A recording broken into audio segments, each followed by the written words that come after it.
मित्रांनो, दिवाळी आली की खरेदीचा आनंद आपोआपच वाढतो. बाजारात नवनवीन कपड्यांचे डिझाईन्स, गॅजेट्स, फर्निचर, मिठाई, डेकोरेशनच्या वस्तू सगळं काही आकर्षक दिसतं आणि आपण उत्साहात भरभरून खरेदी करतो. पण या आनंदात काही गोष्टींकडे दुर्लक्ष होणं आपल्याला नंतर नुकसानकारक ठरू शकतं. कारण ज्योतिषशास्त्र सांगतं की काही वस्तूंची खरेदी दिवाळीच्या काळात टाळली पाहिजे. या काळात केलेली खरेदी फक्त वस्तूंची देवाणघेवाण नसते, ती ऊर्जेची देवाणघेवाण असते. लक्ष्मीच्या आगमनाची वेळ असते. त्यामुळे योग्य वस्तूंची खरेदी समृद्धी आणते. पण चुकीच्या वस्तू निवडल्यास घरात अलक्ष्मीचं आगमन होतं. म्हणूनच दिवाळीच्या शॉपिंगमध्ये या 3 विशिष्ट गोष्टींच्या खरेदी टाळा. ज्योतिष आणि पारंपरिक मान्यतेनुसार लक्ष्मी ही संपत्तीची आणि प्रगतीची प्रतीक आहे, तर अलक्ष्मी ही दुर्भाग्य आणि हानीची प्रतीक मानली जाते. दिवाळीच्या काळामध्ये आपण दोन्ही रूपांना आदर देतो, पण उद्देश एकच असतो: लक्ष्मीचा वास आपल्या घरी व्हावा आणि अलक्ष्मीचा निरोप व्हावा. त्यामुळे काही वस्तू या काळात घेणं अशुभ ठरतं. उदाहरणार्थ, काळ्या रंगाचे कपडे. दिवाळी हा उजेड, रंग आणि सकारात्मकतेचा सण आहे. अशा वेळी काळा रंग नकारात्मक ऊर्जा वाढवतो असं मानलं जातं. तो धार्मिक आणि शुभ प्रसंगात टाळावा, कारण तो अंधार, दुःख आणि अडथळ्याचं प्रतीक आहे. म्हणून या पवित्र सणामध्ये शक्यतो काळ्या कपड्यांची खरेदी किंवा वापर टाळण्यात यावा आणि त्याऐवजी तेजस्वी, आनंददायी रंगांमधून दिवाळीचं खऱ्या अर्थाने सौंदर्य वाढवावं.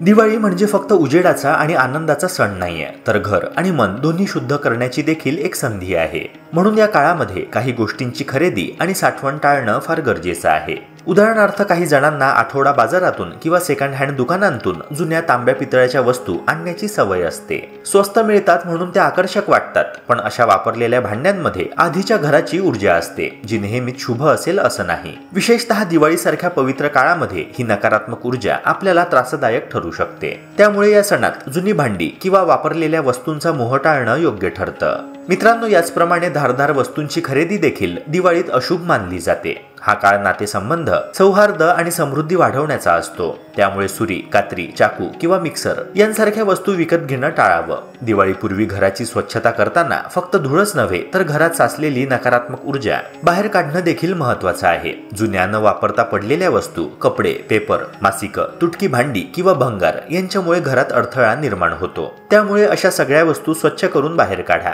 घर जितकं हलकं आणि प्रसन्न होईल, तितकं नव्या ऊर्जेचं आणि देवी लक्ष्मीच्या कृपेचं स्वागत होईल. लक्षात ठेवा की दिवाळीचं खरं सौंदर्य म्हणजे उजेड आणि सकारात्मकतेचा संगम. दिवाळी म्हणजे फक्त दिवे लावणं आणि मिठाई खाणं नव्हे, तर आपल्या आयुष्यातील जुनी अडकलेली ऊर्जा सोडवण्याचं देखील एक प्रतीक आहे.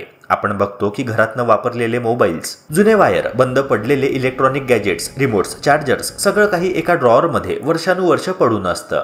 ही वस्तू फक्त जागा घेत नाही, तर घरातील सकारात्मक ऊर्जेला देखील अडवते. त्यामुळे दिवाळीच्या साफसफाईत या गोष्टी सर्वात आधी घरातून बाहेर काढा. त्या वस्तू विकून टाका, दान करा किंवा रिसायकल करा. एकदा हे सगळं अनावश्यक सामान गेलं की घरात नवीन ऊर्जा निर्माण होते आणि तोच तर दिवाळीचा आत्मा आहे. ही केवळ बाह्य स्वच्छता नसून घराच्या वातावरणात हलकेपणा आणि आनंद भरण्याची संधी आहे. घर स्वच्छ आणि खुलं झालं की मनातही प्रकाश पसरतो आणि लक्ष्मीचं आगमन आपोआप होतं. आता लक्ष्मी पूजनाच्या दिवशी काही गोष्टी अत्यंत काळजीपूर्वक पाळणं आवश्यक असतं. या दिवशी उधार देणं किंवा घेणं दोन्ही टाळावं, कारण ही तिथी समृद्धी वाढवणारी असते आणि कर्ज व्यवहाराने त्या ऊर्जेचा प्रवाह खंडित होतो असं मानलं जातं. तसेच पूजनाच्या दिवशी शक्यतो पैसा खर्च करू नये, फक्त आवश्यक आणि शुभ कारणासाठीच वापरावा. लक्ष्मी आणि कुबेर यांच्या प्रतिमा नसतील तरी त्यांच्या नावे सुपारी ठेवून पूजन करता येतं. भक्ती आणि भावनाच खरी असते. सर्वात महत्त्वाचं म्हणजे घराच्या मुख्य दरवाजासमोर कधीही चप्पल किंवा अनावश्यक वस्तू ठेवू नका. लक्ष्मीचा प्रवेश दरवाजातूनच होतो, त्यामुळे ती जागा नेहमी स्वच्छ, सुंदर आणि रांगोळीने सजलेली असावी. मित्रांनो, लक्षात ठेवा की दिवाळी म्हणजे फक्त प्रकाशाचा नव्हे, तर शुद्धता, श्रद्धा आणि समृद्धीचा उत्सव आहे. दिवाळीचा पहिला किरण म्हणजे घराची आणि मनाची शुद्धता. म्हणूनच सकाळी उठून सर्वप्रथम घराचा दरवाजा, उंबरठा आणि अंगण स्वच्छ धुवून टाका. त्यानंतर दारासमोर सुंदर रांगोळी काढा, कारण ती फक्त सजावट नसून शुभतेचं प्रतीक आहे. सणाच्या दिवशी उशिरापर्यंत झोपणं टाळावं, कारण परंपरेनुसार दिवाळी झोप म्हणजे आळस आणि नकारात्मकतेचं दार उघडणं आहे. दिवसभर जागृत राहून घरातील कामात सहभागी व्हा आणि संध्याकाळी अखंड दिवा लावा.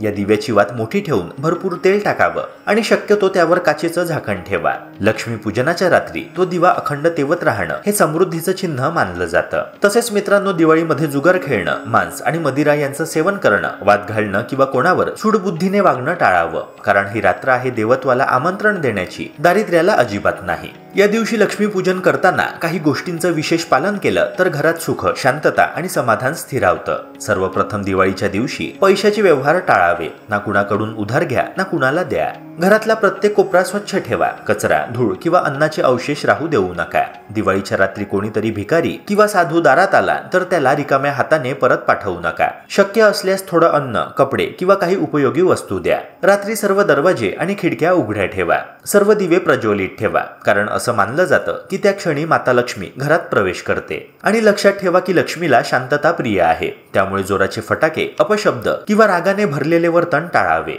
घर स्वच्छ असेल, वातावरण सात्विक असेल आणि मन शांत असेल तर लक्ष्मीचं स्वागत कोणत्याही मंत्राशिवाय आपोआपच होतं। दिवाळीच्या पहाटे दिवसाची सुरुवात भक्तिभावाने करावी। अभ्यंग स्नान झाल्यानंतर घरातील मोठ्यांना नमस्कार करावा, त्यांचा आशीर्वाद घ्यावा, कारण हाच आशीर्वाद नव्या वर्षाच्या शुभतेची सुरुवात करतो। त्यानंतर देवघरातल्या सर्व देवतांना सुगंधी अत्तर लावून पवित्र जलाने स्नान घालावं आणि ताज्या फुलांनी सजवावं। संध्याकाळी घरात प्रत्येक कोपऱ्यात मातीचे दिवे प्रज्वलित करावे। आजकाल विजेच्या लाइटिंगने घर झगमगतं, पण मातीच्या दिव्यांमध्ये जो सात्विक तेज आणि सकारात्मक स्पंदन असतं ते कृत्रिम दिव्यांमध्ये अजिबात नसतं। त्यामुळे अंगण, गॅलरी, देवघर आणि दरवाजासमोर किमान एक दिवा नक्की लावावा। तिळाच्या तेलाने पेटवलेला दिवा केवळ प्रकाशच देत नाही तर घरात शुभ ऊर्जा निर्माण करतो असं मानलं जातं। लक्ष्मीपूजन झाल्यानंतर मन शांत करून माता लक्ष्मीची स्तोत्र किंवा मंत्र म्हणावेत। श्रीसूक्त, महालक्ष्मी अष्टक किंवा कनकधारा स्तोत्र यांपैकी कोणतंही एक स्तोत्र मनोभावे पठण करावे। मित्रांनो, ही स्तोत्र केवळ भक्तिभाव दर्शवतात असं नाही,